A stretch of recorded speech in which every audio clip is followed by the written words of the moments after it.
ولدك الجواد المسموم صاحب الكبد المقطع، لعن الله الظالمين لكم سادتي من الأولين والآخرين. صلى الله عليك يا مولاي وابن مولاي يا أبا عبد الله يا غريب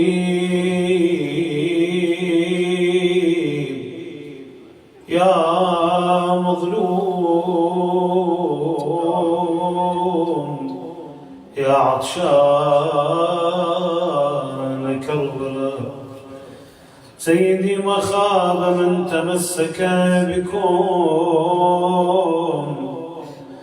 ومن من لجأ إليكم، يا ليتنا كنا معكم فنفوز فوزا عظيما.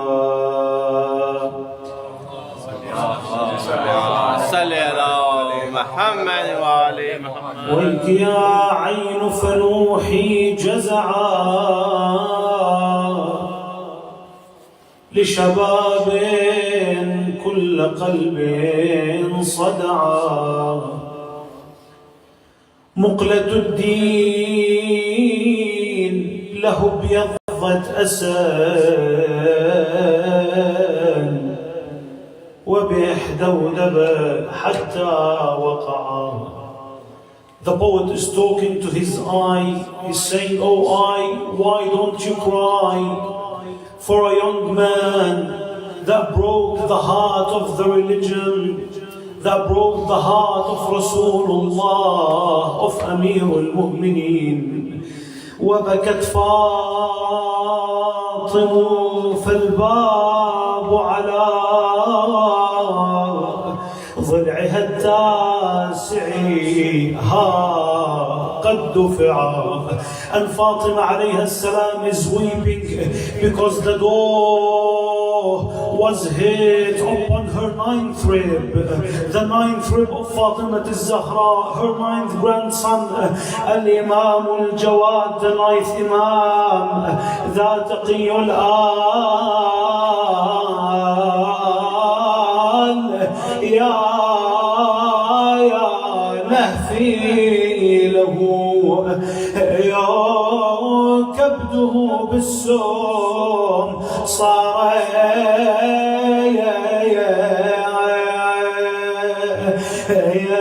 يتقطع. This is the youngest Imam, al-Imam al-Jawad. His liver became into pieces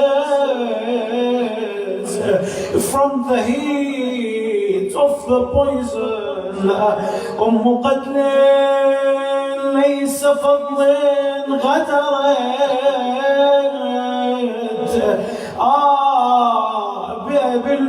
بالجود فلاق المصرع بالجود فلاق المصرع. His wife poisoned him. She closed the door and she left him suffering alone. ورمى السم له أعضاءه ودم من جلده قد نبع. لا حول ولا قوة إلا بالله العلي العظيم. وسيعلم الذين ظلموا أي منقلب ينقلبون والعاقبة للمتقين. صلوا على محمد وآل محمد. اللهم صل على محمد وعلى محمد. أعوذ بالله من الشيطان الرجيم. بفضل الله بسم الله الرحمن الرحيم. أفضل الصلاة وأزكى التسليم على المبعوث رحمة للعالمين سيدنا ونبينا وحبيب قلوبنا محمد وعلى آل بيته الطيبين الطاهرين. اللهم صل على محمد وآل محمد. واللعن الدائم على أعدائهم أجمعين من لدن آدم إلى قيام يوم الدين آمين رب العالمين. We recite in Ziyaratul Jami' when we speak to Ahlul Bayt salawatullahi wa salamuhu alayhim, we say bikum allamana Allahu ma'alim deenina, that Allah through you taught us the teachings and the details of our religion. This was the trial that the Shia went through at the time of Imam al-Jawad salawatullahi wa salamuhu alayhi. It was one of the greatest trials that the Shia went through. Of course, the Shia, they have the proper understanding, the proper aqidah of Imam. The Quran taught and Ahlul Bayt taught that the Imam cannot happen except bin nas, except when Allah chooses.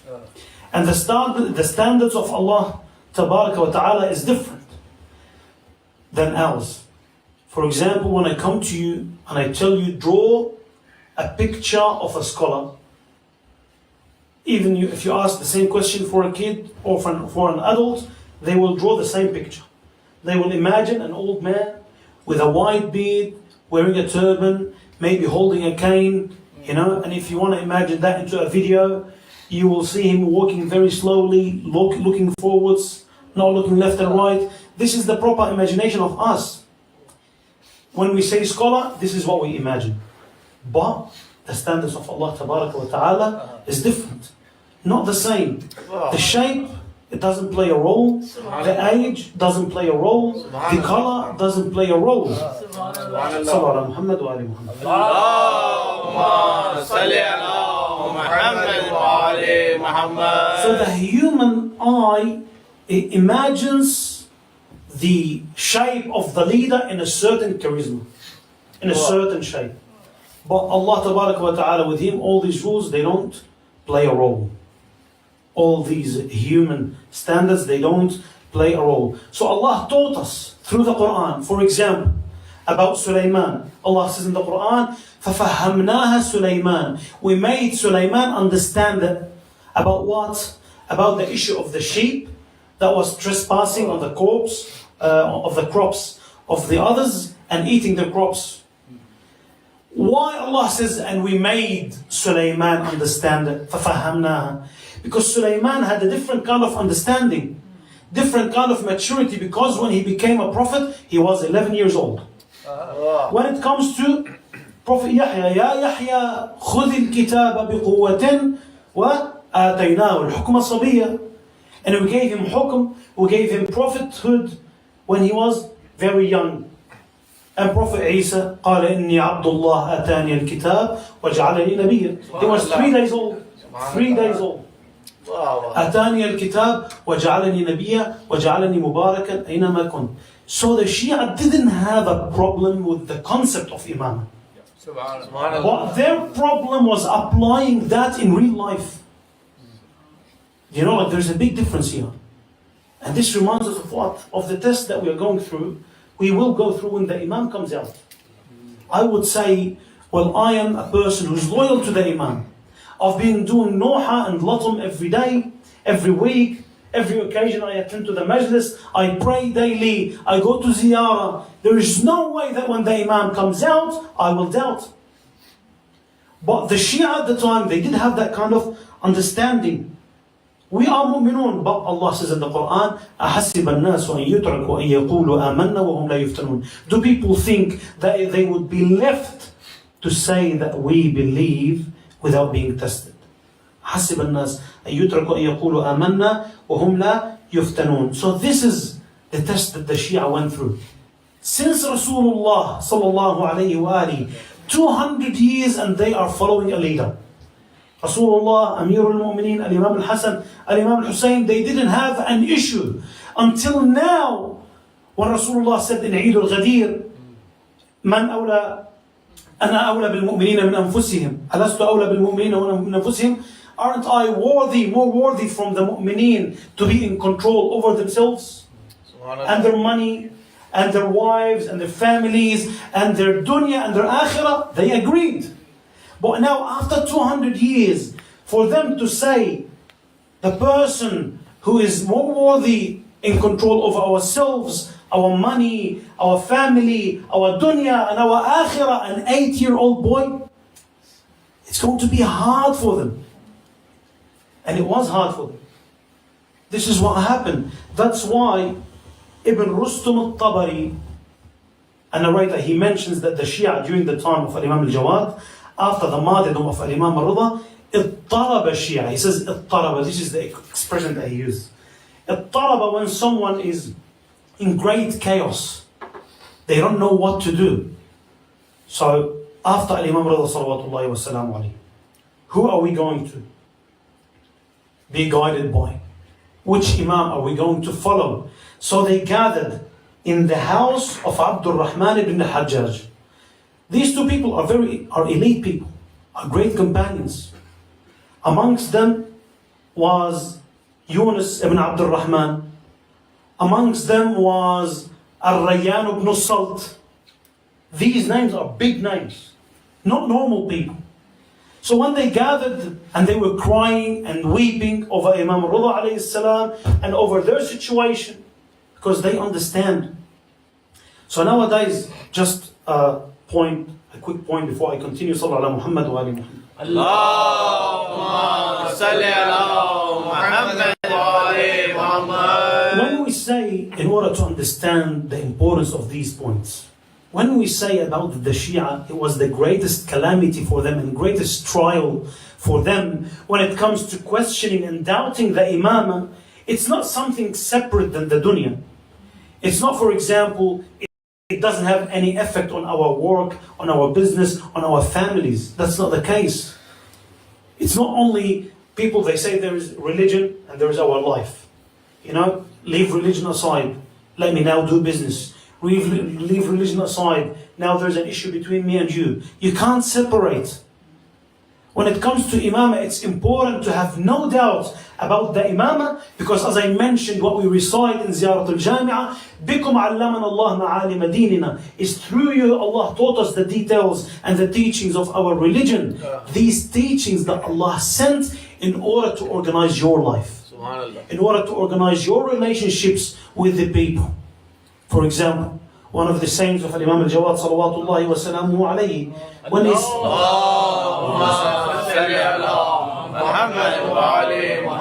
you see that all their words is for our own sake.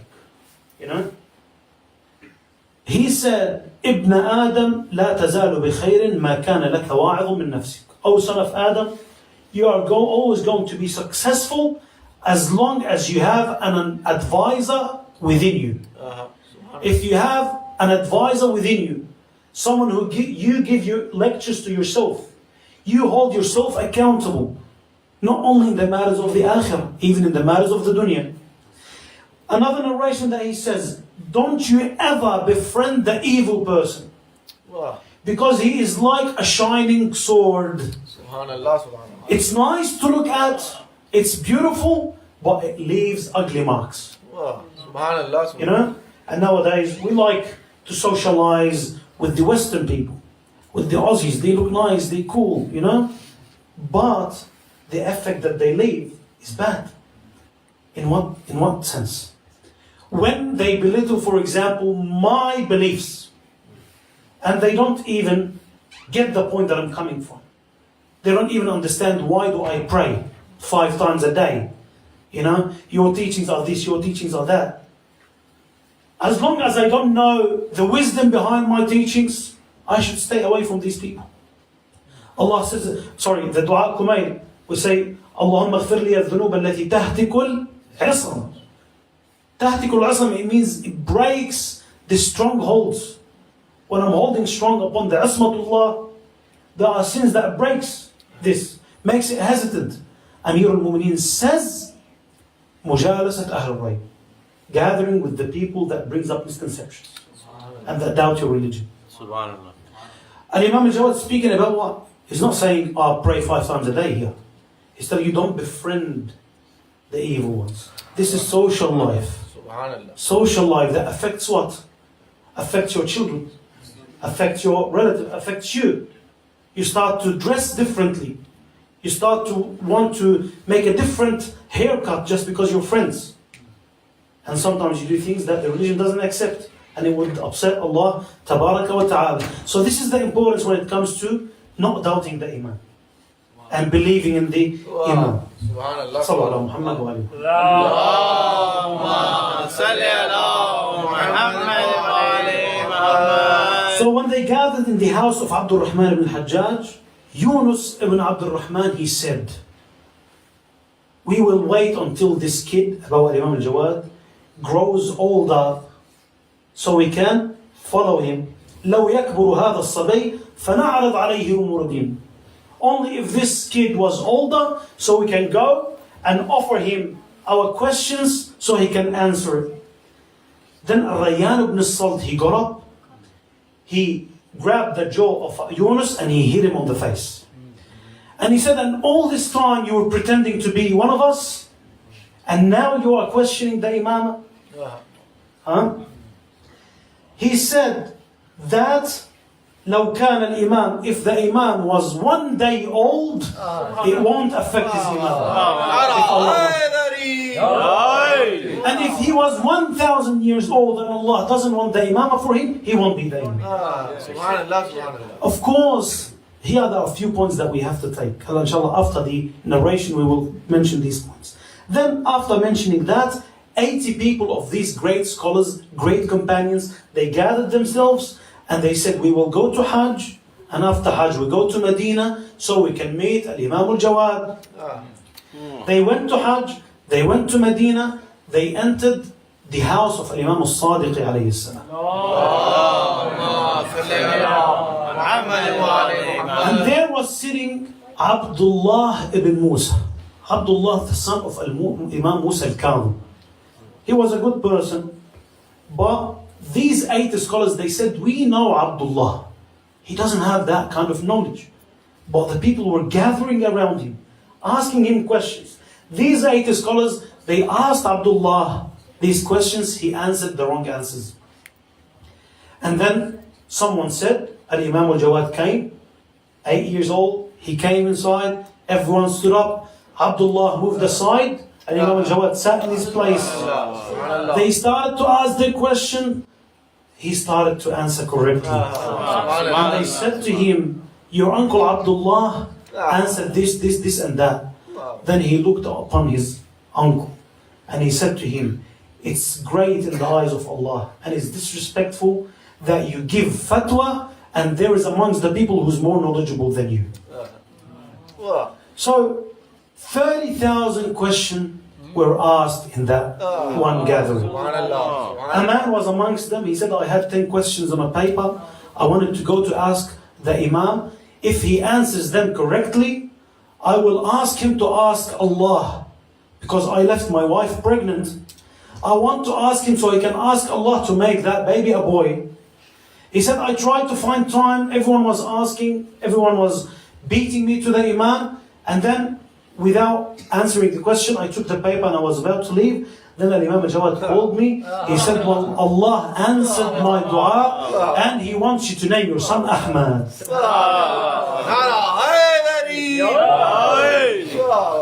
So, 2 main points that we have to take from this narration. Yunus ibn Abdul Rahman, the one who questioned the age of the Imam.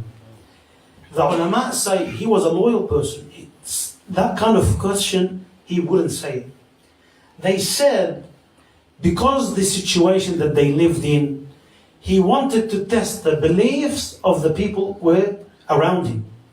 This teaches one lesson. Again, to the same point, who do we gather with?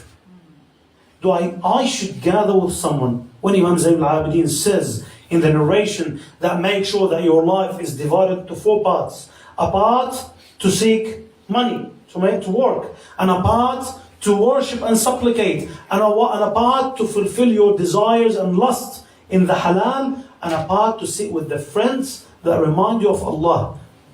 That adds to your religion. That makes you a better person, especially during this time. Nowadays, and of course I will speak more about this point, how the government is trying to put in the curriculum in the schools, the primary schools, the LGBTQ plus agenda, you know, and eventually they are trying to take away from the parents the right to educate their children the correct path against their agenda. And you have no right to tell the school to not to give this to the children. Do I sit down? Do I stay silent? No. I should not stay silent. Then the type of the people that I should gather with, that have the same principles that I have, that the religion taught me, so I can be able to fight this in a better way, to avoid this in a better way, so I don't help them achieve their goal into normalizing this.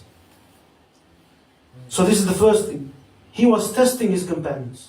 He was testing his friends. During this kind of calamity, Imam Rida a.s. is gone. Everyone is questioning the Imam. People started to follow Abdullah al-Aftah. Are you on the same page with me or not? He's telling his friend this. Do you believe like me that the Imam, no matter what his age, no matter what his color, because Imam al-Jawad, his mother was from Sudan.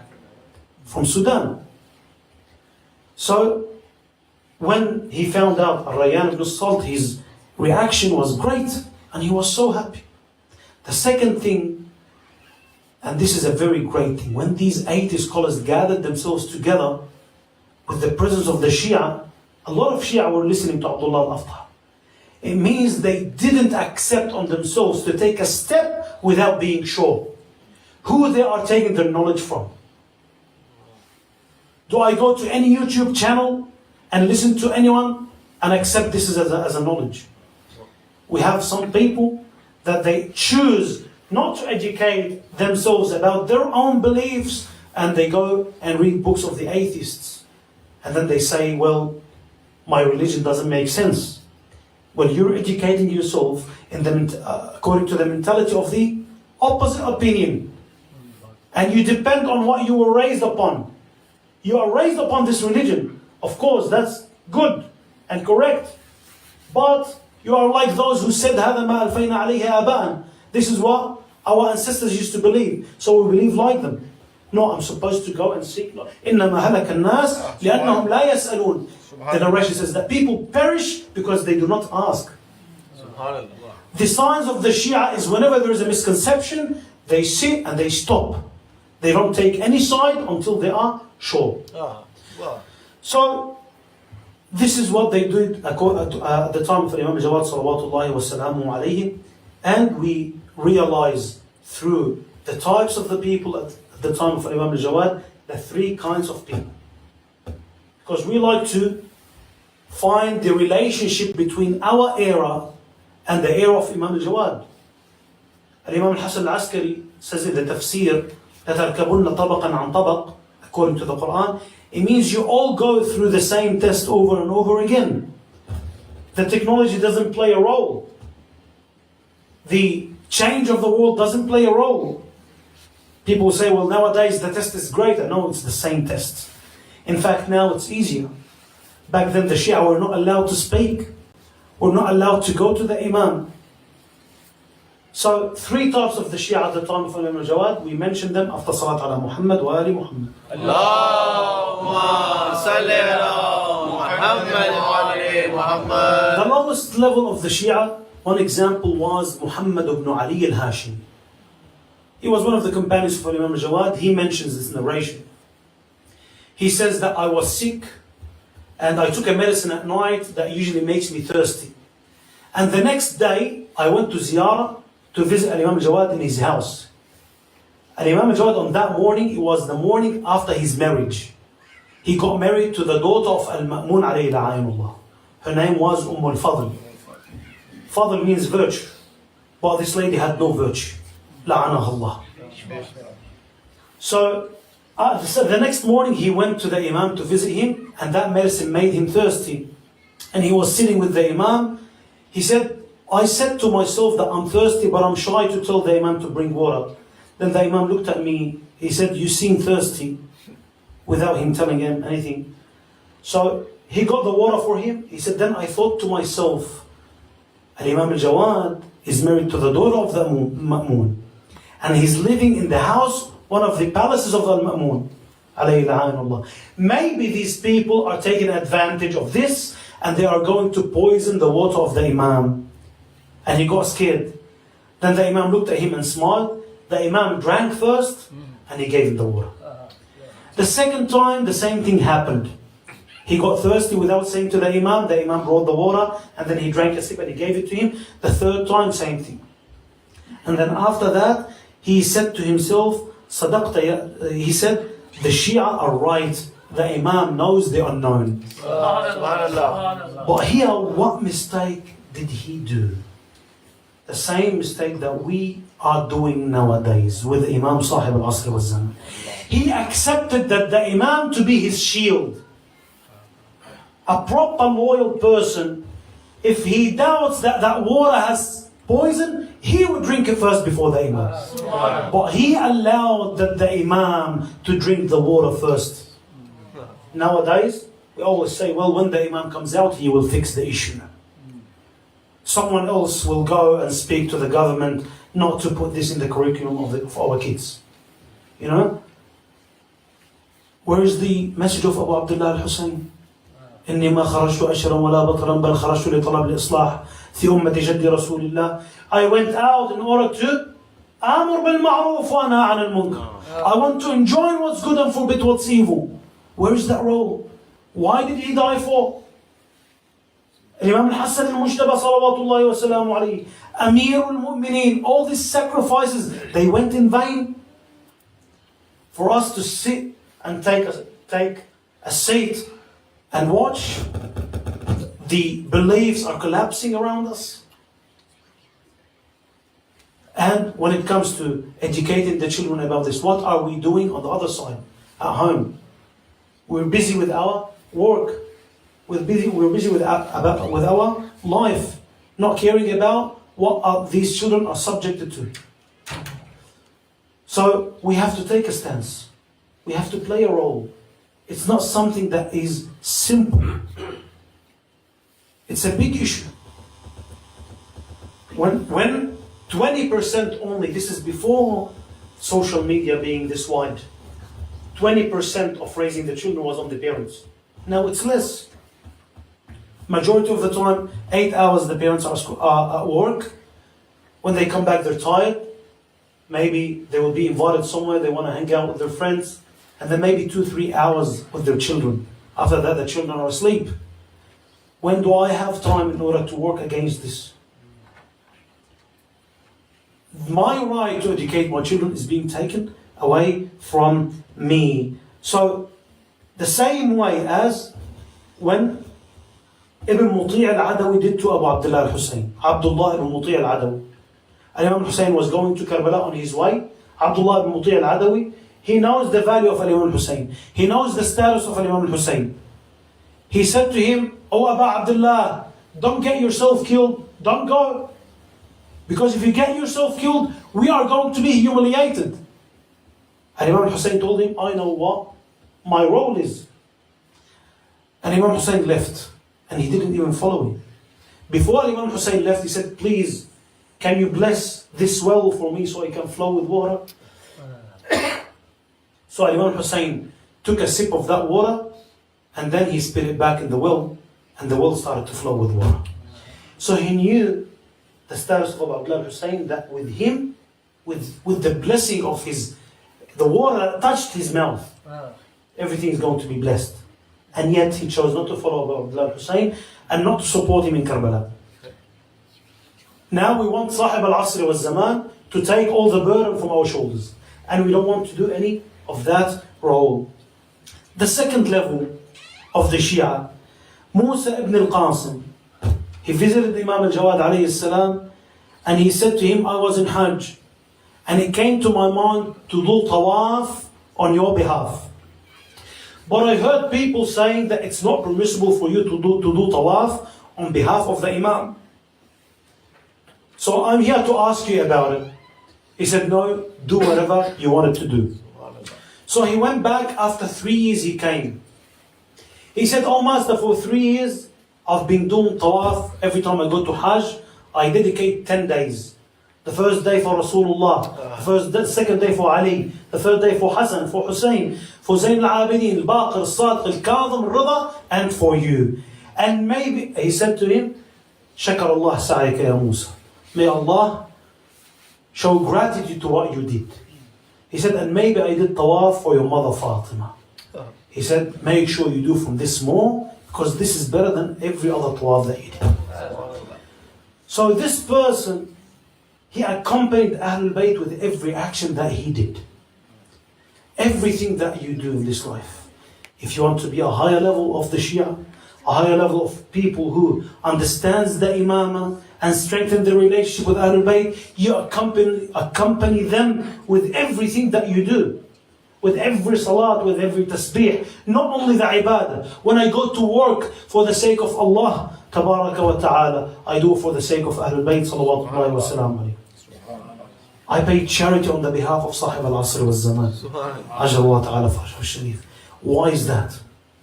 It has the same role as my 5 daily prayers.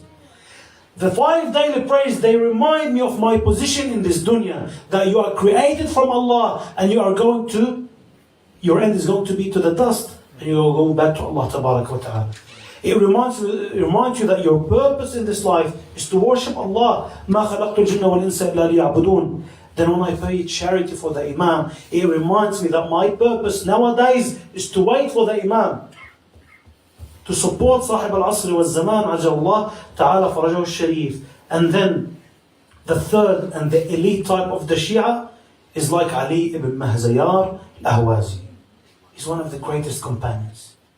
From Imam al-Jawad until al-Imam al-Hujjah, Ajallah ta'ala farajahu sharif. In order to understand his status, we see the words that al-Imam al-Jawad wrote to this man. If I get one of these words that Imam al-Jawad wrote for him, then I am definitely victorious. I'm definitely successful. He said to him, Bismillah ar-Rahman ar-Rahim, Ya Ali, Ahsan Allahu Jazak. May Allah greaten your reward. Wa askanaka jannatah. And may Allah give you His heavens. وَمَنَعَكَ مِنَ الْخِزْيِ فِي الدُّنْيَا وَالْآخِرَةِ. And may Allah prevent from you humiliation in dunya and in the day of judgment. وَحَشَرَكَ اللَّهُ مَعْنَا. And may Allah put you with us in the same level. يَا عَلِي قَدْ بَلَوْتُكَ وَخَبِرْتُكَ فِي النَّصِيحَةِ. Oh Ali, I tested you in this life. وَالطَّاعَةِ, and in your obedience and in your service. وَالتَّوْقِيرِ وَالْقِيَامِ بِمَا يَجِبُ عَلَيْكَ. I tested you with what is must upon you. فَلَوْ قُلْتُ, if I say that I've never seen a person like you, I wouldn't be lying. فَجَزَاكَ اللَّهُ جَنَّاتُ الْفِرْدَوْسِ نُزُلًا فَمَا خَفِيَ عَلَيَّ مَقَامُكَ. May Allah give you heaven. Your status and your position is never hidden from me. He always sees your position. وَلَا خِدْمَتُكَ فِي الْحَرِّ وَالْبَرْدِ. Not even your service in heat or in cold weather. في الليل والنهار, at night and during the day. فأسأل الله إذا جمع الخلائق للقيامة. I ask Allah if He gathers the people on the day of judgment, أن يحبوك برحمة تغتبط بها, and to give you a mercy that you will be happy with. So Ali ibn Mahzayar, what did he do to gain that level? Imam said, I tested you with what is a must upon you. What is a must upon you? Your wajib. Are you fulfilling your appointments with Allah Ta'ala on time? He said, I tested you and I saw that you are sincere and you are on time. And then you got that kind of level. Nowadays, what is my priority? If something comes up, do I leave everything at the time of the prayers and I go pray or not? When the mentioning of Sahib al-Asr wal-Zaman, Ajallah Ta'ala for Rashif, comes past, do I leave everything and pay respect to his mentioning or not? Imam al-Jawad was tested with people like Muhammad al-Hashimi, the one who accepted that the Imam would drink the poison instead of him. This is the type of the people who are around Imam al-Jawad salawatullahi wa salamuhu alayhi. So, fulfilling what's must. The narration says by Rasulullah sallallahu alayhi wa alihi sallallahu Muhammad wa alihi.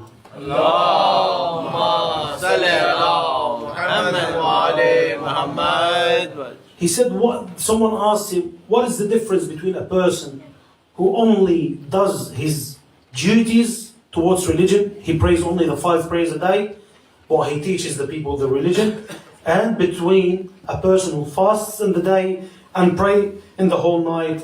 He says the same difference between my level and the level of my nation.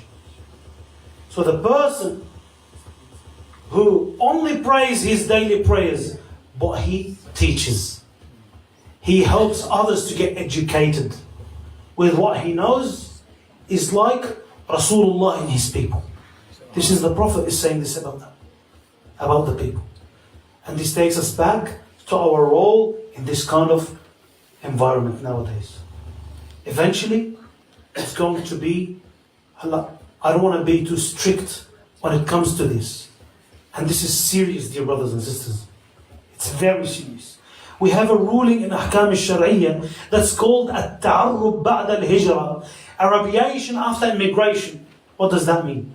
It means if I move from a position to a position, that next position, is my religion going to be less? If it's going to affect my religion, my beliefs, mine or my family, if it's going to affect it negatively, then it's haram for me to move to that position. Here in Australia, it was in question from before. Am I able to protect my children, my family, the people around me from being involved in the corruption, the aqidah corruption, the religious corruption? If that's the case, it's not permissible for me to stay. Eventually, that's how it's going to be. If the school is affected, like nowadays, 6 years old, 7 years old, come back to their homes, they're asking their parents, what does this means and that means? LGBTQ+. You know, I have a friend that's that. I have a friend that's that. And nowadays, their goal is the children. If you go now to YouTube, you write on YouTube, we're coming for your children. There's a video that's done by their community in San Francisco in America. They are saying, they are threatening, telling you we're coming for your children. It's a song. They say we're coming for your children. So if that's their goal, what am I going to do about it? And eventually, if my right is going to be taken from me to educate my children now, if I tell my children this is wrong, and the school get to know, the docs might be on my doorstep. What am I going to do about it? So, to teach, even if I have no enough knowledge, if I'm not a great worshipper of Allah, I only pray my daily prayers. I don't fast extra days. I don't pray the night prayer, Salatul Layl. I only pray I do my duties. I fast in Shahr Ramadan, I pray 5 times a day, but I'm teaching someone. Then Rasulullah says that you, the person who only pray your 5 daily prayers, but you are teaching someone, you are like me when I was in my people. كَفَضْلِ عَلَى الْأَنَامِ, same as my virtue amongst the people. وَعَنْهُ مَنْ عَلَّمَ عِلْمًا فَلَهُ أَجْرُ مَنْ عَمِلَ بِهِ إِلَى يَوْمِ الْقِيَامَةِ. Who teaches a bit of knowledge, he will have its reward until the day of judgment. And the reward of everyone who does it. If I now, for example, someone sees me, I drink my water at night while I'm sitting. It's a recommended act. And one person started to do that until the day of judgment. Every time he does that, I get the reward. Imagine teaching something that is a must. Something that is more important. What a threat did Imam al-Jawad cause to al-Mu'tasim al-Abbasi? What threat did he cause? He didn't hold a sword in his face. Ibn Abi Dawood, alayhi la'inullah, was the advisor of al-Mu'tasim. This guy was full of hate. He used to always whisper in the ear of al-Mu'tasim and fill his heart towards the Imam, against the Imam. Al-Mu'tasim had a leader, the leader of his army. He used to love him so much. He used to be Turkish, very strong, very loyal. Ibn Abi Dawood hated that leader. He kept whispering in the ear of Al-Mu'tasim until he ordered him to kill that leader. That Ibn Abi Dawood hated Imam Al-Jawad for few reasons. One of the events is that when Al-Mu'tasim gathered the scholars, because someone came to him that he stole, he said, what should we do? Ibn Abi Dawood, he said we should cut his hand from the wrist. Because Allah subhanahu wa ta'ala, when He speaks in the Quran about tayammum, He says, وَامْسَحُوا بِأَيْدِيكُمْ وَوُجُوهِكُمْ. Let me just check from the verse. Muhammad wa ali Muhammad. Allahumma salli ala Muhammad wa ali Muhammad. Yeah, he said that we have to, for the person who steals, we cut his hand from the wrist, because Allah says in the Quran, فَامْسَحُوا بِوُجُوهِكُمْ وَأَيْدِيكُمْ. Another group of scholars, they said, no, we have to cut his arm from the elbow, because Allah says in the Quran, وَأَيْدِيكُمْ إِلَى الْمَرَافِقِ. That you have to wash your hands up to the elbow. وَأَيْدِيكُمْ إِلَى الْمَرَافِقِ. Then Al-Mu'tasim looked at Imam Al-Jawad. He said, what do you say? He said, the people spoke, let them speak. He said, no, I want to hear your opinion. He said, no, please don't. I don't want to say anything. He said, no, I want to hear your opinion. Then the Imam said, all of them are wrong. You have to cut the fingers from here. You have to leave the palm. Why? When he was asked why, he said, because Allah Tabaraka wa Ta'ala says, وَأَنَّ الْمَسَاجِدَ لِلَّهِ فَلَا تَدْعُوا مَعَ اللَّهِ أَحَدًا. That these masajid is-sab'a, the masajid where when I pray, Allah says in the Quran, these are for Allah Tabaraka wa Ta'ala. فَلَا تَدْعُوا مَعَ اللَّهِ أَحَدًا. And what's for Allah, no one has any right to take it. So Al-Mu'tasim liked the answer, while Ibn Abi Dawood, he went back home very angry. He didn't sleep that night. The next day, he went to Al-Mu'tasim. He said, how do you accept that man to speak like this in front of the people? Eventually, he will move you from your throne and he will sit in your place. Then Al-Mu'tasim said to him, thank you for this advice. And then he said, they started to plan to kill Imam Al-Jawad salawatullahi wa salamu. First thing they did is that they gave the poison to Al-Fadl, Imam Al-Jawad's wife. Al-Fadl alayha la'ayinullah, she hated Imam Al-Jawad, especially after he got married to the mother of Imam Al-Hadi salawatullahi wa. So she went back home. That la'ina Imam Al-Jawad salawatullahi wa salamuhu alayhi was fasting. She gave him the jug of yogurt, of laban, of milk. And it was a very hot day. A day with that kind of heat, and Imam Al-Jawad wanted to quench his thirst. He drank from that yogurt, he drank from that milk, he started to feel the heat of the poison. The narration says, as if he swallowed knives in his stomach, as if he was stabbed in his stomach, from his throat to his stomach. Allahu Akbar. Al-Imam Al-Jawad fell on his mattress, moving left and right. He told her, لعنك الله, you killed me, now you received and you achieved your goal. Just give me a bit of water so I can drink.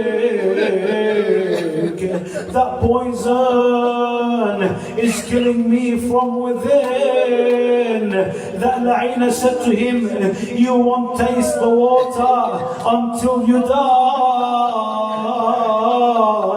One of the servants in the house, she went and she brought a bowl of water to the Imam. When she saw her, she hit her on her hand and she kicked out all the servants from the house. While Imam Al-Jawad is suffering on his mattress, she left the house and she closed the door and she locked it. No one was able to reach Imam Al-Jawad. And he was at the age of 24, very young. Allahu Akbar. He couldn't quench his thirst. He remembered his grandfather Abu Abdullah al-Hussein. He wanted to imitate Abu Abdullah al-Hussein. He wanted to condole Abu Abdullah al-Hussein. So he started to crawl upon the stairs up to the rooftop. He lied down on the rooftop on that hot day. Ya mu'minun, until the Imam, his forehead started to sweat and his hands stopped moving and his feet stopped moving until his soul departed his body. رحم الله من نادى وإماما ومسموما وجوادا. 3 days on the rooftop under the heat. No one was allowed to go in. The Shia surrounded the house of the Imam al-Jawad. They waited for him to come out, but no answer. When they gathered in front of the house of Imam al-Jawad, that dragged the attention of al-Mu'tasim. So he sent his soldiers. They broke the door open. They went to the rooftop. They wanted to insult our Imam. They took his body and they threw it from the top of the rooftop onto the ground. And Imam al-Jawad fell from the rooftop, but he fell into the hands of the Shia. The Shia grabbed his body, they took him, they washed his body, and they buried Imam al-Jawad. I say, oh Master, Ya Muhammad al-Jawad, when you fell from the rooftop, the Shia held you with their hands. Your grandfather Hussein, when he fell from the horse, what welcomed him on the ground? The caller called for 10 horses to grind the ribs of Abu Abdullah. They started to stomp on his body until his chest was stuck to his back. Allahu Akbar. All that happened. And Al-Aqila Zainab was watching. She saw the bodies on the grounds of Karbala, the bodies of Banu Hashim, of the companions.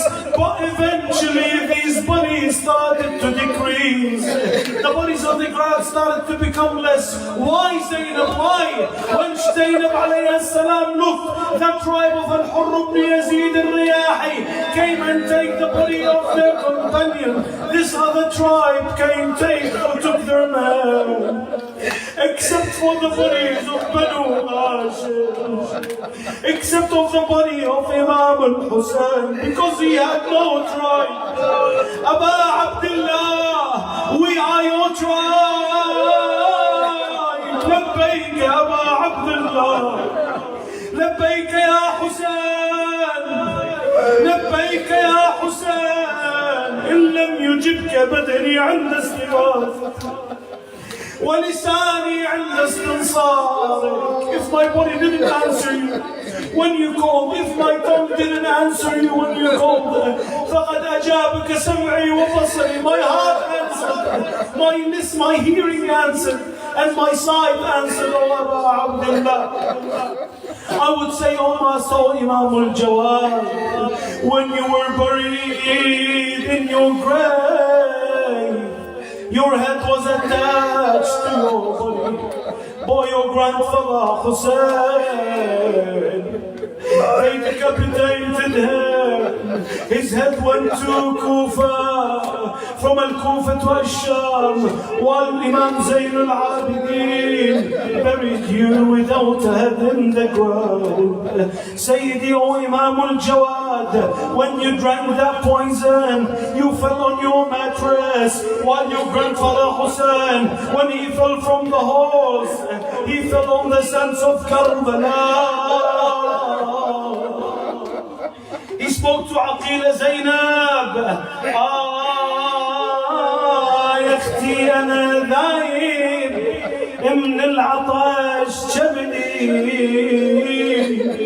والتراب حرقت زندي. He says, oh Zainab, my liver is destroyed from thirst. والتراب حرقت زندي, and the soil, the sand is burning my skin. Oh Zainab, use your abaya to make a shadow for me. دفين بطرف ثوبك عن الحار. ويلي وداوي قلب شاجر على ابن امي. وداوي تضعضع وانهدم صبري. وداوي خويا لا مجروح حتى اقعد وداوي. ولا غايب يقول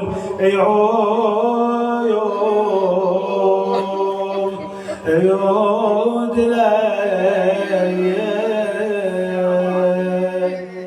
يا حسين يا حسين يا حسين يا حسين يا حسين يا حسين يا حسين يا حسين يا حسين يا حسين يا حسين يا حسين يا حسين يا حسين يا حسين